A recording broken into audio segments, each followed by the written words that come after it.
Assalamualaikum warahmatullahi wabarakatuh. Nama saya Aini Fitriani, NIM 1908 10 11 64, kelas PIE semester 4, bimbingan praktek ibadah, dosen pengampu Ibu Umi Hani, MPDI. Yang pertama, materi adab menuntut ilmu.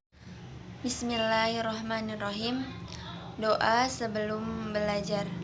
Rabbi zidni ilman warzuqni fahman waj'alni minas sholihin. Doa sesudah belajar. Subhanakallahumma wa bihamdika asyhadu an la ilaha illa anta astaghfiruka wa atubu ilaik.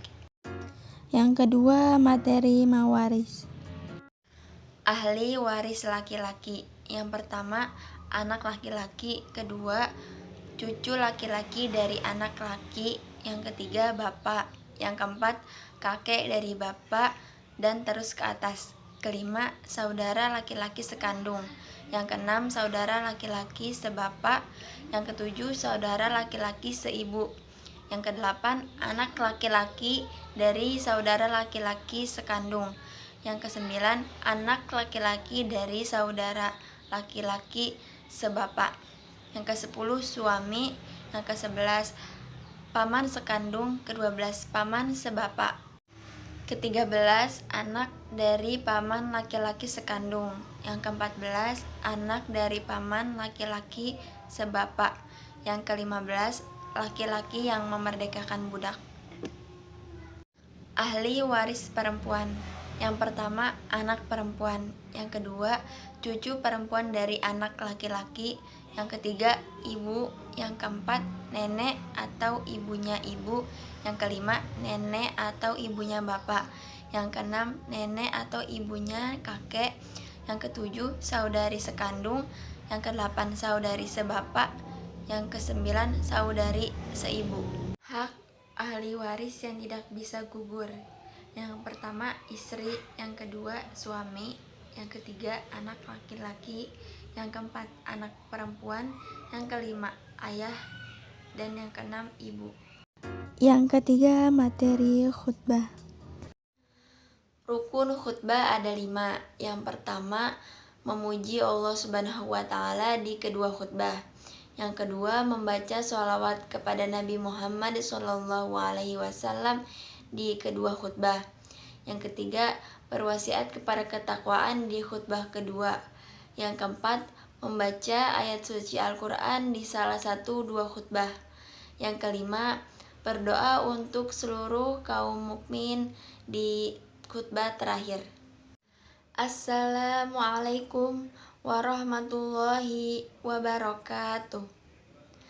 Innal hamdalillah nahmaduhu wa nasta'inuhu wa nastaghfiruhu wa na'udzu billahi min sururi anfusina wa min sayyiati a'malina may yahdihil fala hadiyalah wa may yudhlil fala hadiyalah. Asyhadu an la ilaha illallah wa asyhadu anna Muhammadan abduhu wa rasuluh.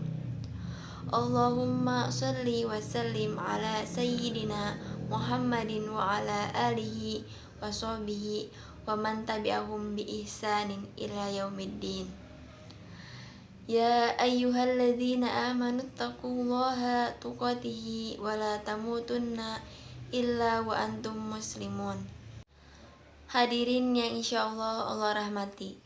Segala puji bagi Allah Subhanahu wa Ta'ala yang telah memberikan kita nikmat iman, nikmat sehat, dan beribu-ribu nikmat yang lainnya, sehingga kita bisa berkumpul di tempat yang insya Allah Allah berkahi dan Allah muliakan. Amin amin ya robbal alamin. Sholawat serta salam tidak lupa marilah kita junjungkan kepada baginda Nabi besar Muhammad Sallallahu Alaihi Wasallam beserta keluarga, sahabat, dan para pengikutnya. Hadirin yang insya Allah Allah rahmati. Dalam kesempatan kali ini, saya akan sedikit menyampaikan materi tentang sesuatu yang sangat berharga, sesuatu yang sangat penting dalam kehidupan sehari-hari kita. Karena apabila kita tidak menggunakan hal tersebut untuk hal yang tidak baik, maka kita akan termasuk kepada golongan orang-orang yang merugi. Apa hal yang berharga itu? Apa hal yang sangat penting itu? Tidak lain adalah waktu. Sebagaimana telah Allah jelaskan dalam surah Al-Asr ayat 1-3. A'udzu billahi minasyaitonir rajim.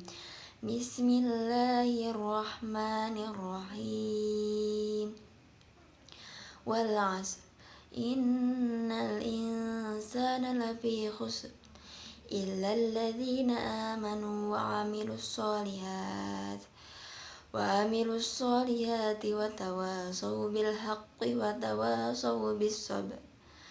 Yang artinya, demi masa, sungguh manusia berada dalam kerugian, kecuali orang-orang yang beriman dan orang-orang yang mengerjakan kebajikan dan orang-orang yang saling mengingatkan untuk kebenaran dan saling menasihati untuk kesabaran. Terdapat beberapa kandungan pada surah Al-Asr ayat 1-3. Yang pertama, Allah menjelaskan bahwasanya semua manusia akan merugi, baik orang kaya, orang miskin, cantik, ganteng, punya jabatan atau tidak punya jabatan, akan mengalami kerugian. Yang kedua, kecuali orang-orang yang beriman dan orang-orang yang senantiasa mengerjakan kebaikan dan senantiasa saling mengingatkan untuk kebenaran dan saling menasihati untuk kesabaran. Yang ketiga, kerugian yang dimaksud pada hal ini ditekankan pada ayat pertama, yaitu masalah tentang waktu. Yang keempat, yaitu surat ini menjadi pengingat bahwasanya kita senantiasa manusia untuk dapat memanfaatkan waktu dengan sebaik-baiknya.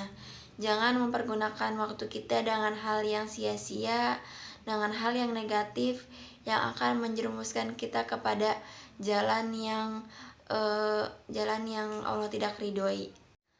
Semoga kita senantiasa termasuk ke dalam golongan orang-orang yang beriman, senantiasa mengingatkan untuk kebaikan, mengingatkan untuk kebenaran, dan mengingatkan untuk kesabaran. Dan senantiasa menjadi orang-orang yang bisa memanfaatkan waktu dengan sebaik-baiknya untuk hal yang positif, memberikan hal yang baik untuk orang lain dan diri sendiri. Kurang lebihnya mohon maaf. Billahi taufiq wal hidayah. Wassalamualaikum warahmatullahi wabarakatuh.